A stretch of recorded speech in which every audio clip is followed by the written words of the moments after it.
Pengakuan Peltu Lubis dan Kopka Basarsah dalam kasus tewasnya 3 polisi di Lampung usai menggerebek judi sabung ayam.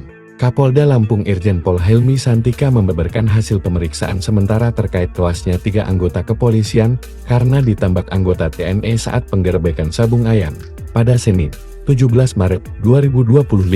Penembakan itu disebut menggunakan senjata laras panjang. Penggunaan senjata laras panjang diketahui berdasarkan keterangan belasan saksi yang telah diperiksa. Berdasarkan pengakuan dari anggota TNI tersebut, diamini soal telah melakukan penembakan. Meski tak merincikan apa jenis senpi yang digunakan, namun dikatakan senjata yang digunakan merupakan rakitan. Saat dilakukan prarekonstruksi, saksi menyebut penembakan yang dilakukan oknum TNI tersebut pada jarak sekitar 5 hingga 13 meter. Namun hingga kini, Helmi menyebut senjata yang digunakan untuk menembak 3 anggota Polri itu belum ditemukan.